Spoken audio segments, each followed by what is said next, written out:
Hi everyone! Ayan, hindi ko na maintay yung bukas. Excited na akong maipat tong ating mga bagong Astro. Sakto ngayong 5 PM, medyo gumanda yung panahon. So, ipat na natin.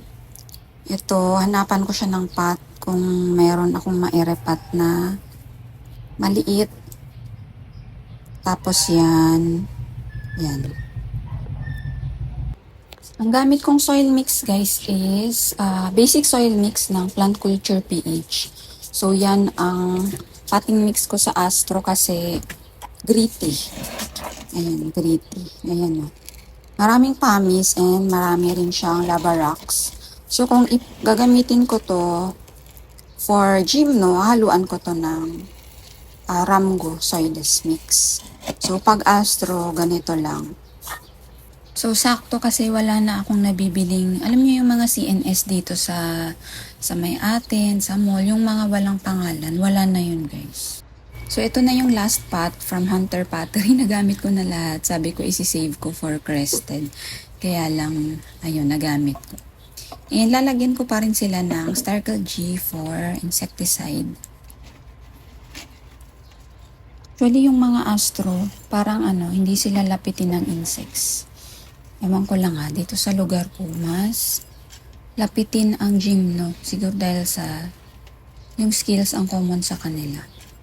Skills, aphids, ganun. Pero sa Astro, wala pa naman so far. So, ayan, tingnan nyo. Napaka-gritty ng lupa. So, ayan, ang laki ng kanyang root system. Ipapatong ko lang siyang ganyan. Teka. Dagdagan ko pa.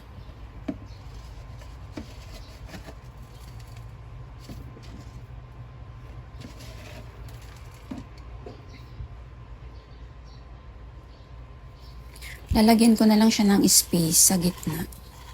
Kasi andun yung kanyang roots. Ayan.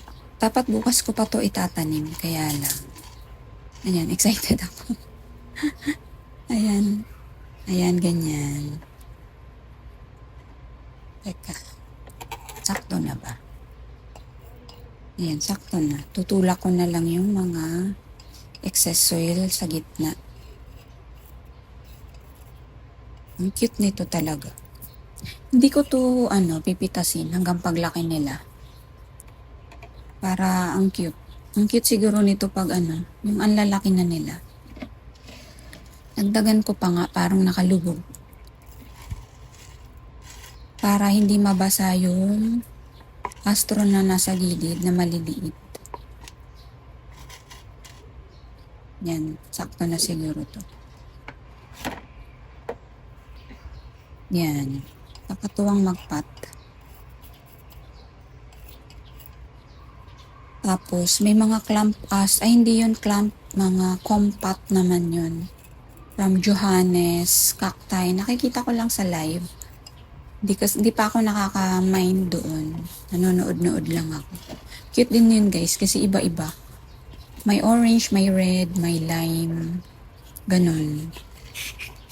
Kaya lang di pa kaya ng budget. So, dito muna tayo sa sa all green. Minsan kailangan mo lang intayin pag may gusto kang halaman, tapos hindi mo pa kaya. Intayin nyo lang ng mga ilang buwan or isang taon. Ayan, bababa ang mga price niyan guys. So, ayan, makakabili na kayo ng mga gustong halaman. Ganun naman sila pag bago, ang mahal.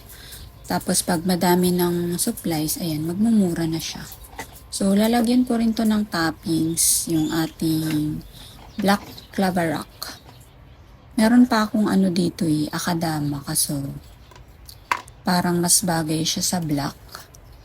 Starkel G pala, lagyan ko muna.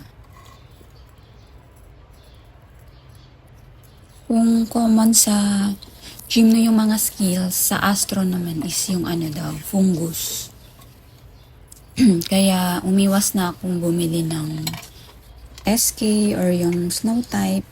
Kasi nga dati yung dalawa kong SK, V-type pa man din yun. Hindi ko alam. May block sila tapos paakyat ng paakyat. Parang 3/4 na. Ayun, kaya ayoko na bumili na masyadong mapuputi na astro. Ayan, mas bagay sa kanya yung black. Kasi gold yung rim ng pot. Kaya mukha siyang elegant. Ang ganda kasi ng pot na to. Mukha siya elegant talaga. So, ayan yung ating clamp astro. Tanggalin lang natin yung mga exposed pamis. Yan, di naman maiiwasan yung mga lalo pag nagdilig na tayo. Lalabas at lalabas yung mga pamis. Kaya nga pinili ko tong lava rock over Akadama. Kasi si Akadama sobrang gaan.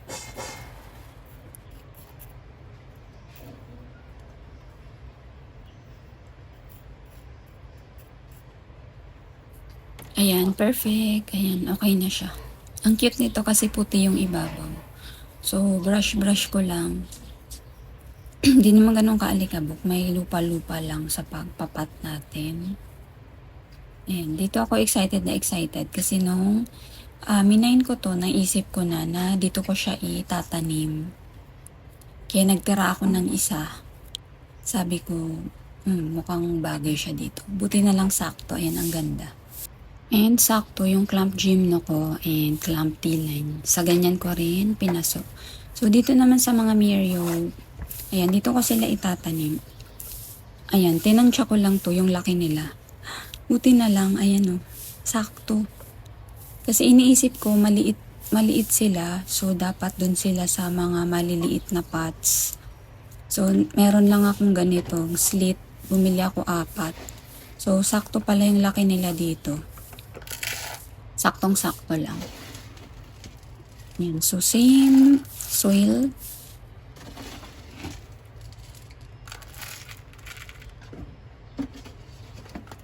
And lalagyan din natin siya ng Starkle G. Ayan, paubos na to. Ubusin ko lang. Meron pala akong nabilhan ng Starkle G. Ano siya? Parang mas mura siya. Ito. Malaki na siya eh. Ito Nabili ko lang siya ng 130 plus. Tapos, sale pa. So, nasa 115 lang. Ano bang grams nito?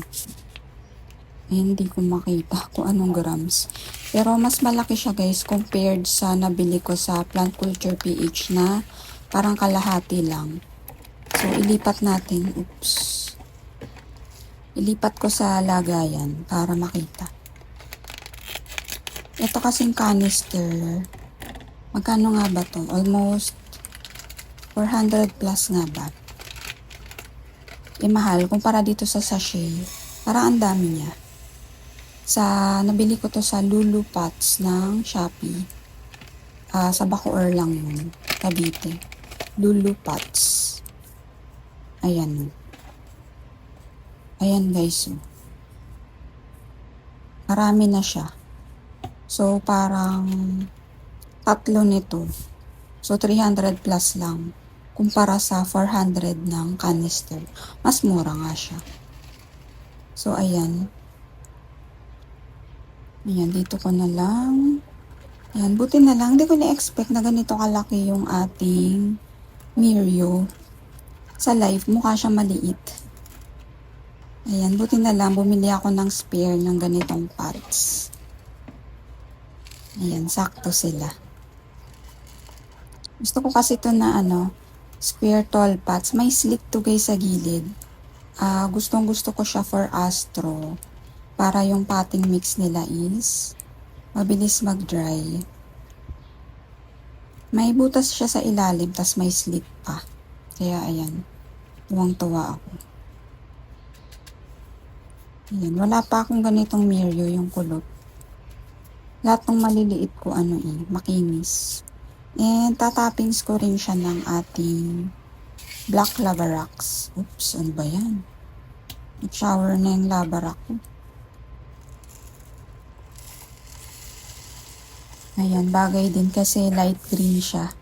May pagka-lime yung color niya. So, tamang-tama sa black lava rock. Pag dark yung tinatanim ko guys, ginagamit ko yung Akadama. Pero pag ganitong light, ayan, black. Black yung tinatappings ko. Yan. Daming exposed. Ayan, may mga lava rocks sa basic soil mix. Kaya goods na goods to for ating astro. So, ayan. Tanggalin ko na yung malalaki. Yan. So, itatanim ko na lang yung iba. And then, papakita ko. Later. Dagdagan ko pa para hindi makita yung iba. Ayan. Bagay na bagay sa kanyang pot. Tuwang-tuwa naman ako sa pot na to. Kasi pahaba din yung Mirio. Bagay na bagay. Okay. Ayan. Meron pa rin. Takpan ko na lang. There you go. Ayan. Linis din. So, ayan na guys. Ayan, marumi lang dito. Ito yung ating pseudo. Ang cute nito. Gusto kong mag-add more. Kasi mukha siyang, alam niyo yung living stone. Ayan, ang cute ng pseudo. Super cute. Nagrapat lang ako ng isang astro na malaki na. Nilipat ko sa isang tall pot.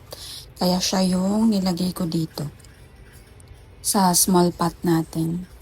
Super cute. Ngayon lang ako mag-aalaga nito. So, ititreat ko siya as normal lang like astro. Ayan, teka. Ilagay natin dito. 3 Mirio. So, ayan lang yung ating pinat today. Yan. Ang cute nila kasi iba-iba sila. Iba-iba sila ng features. Pero same 5 ribs. Yan. And this one's my favorite. Narumihan ulit siya. Ano yung nag-shower yung aking lava rocks. There. I-brush ko ulit. Yan, so upload ko to ng Friday. So, ayan, weekend na ulit. Happy Friday everyone and happy weekend na rin. And please don't forget to like, share, and subscribe. Thank you.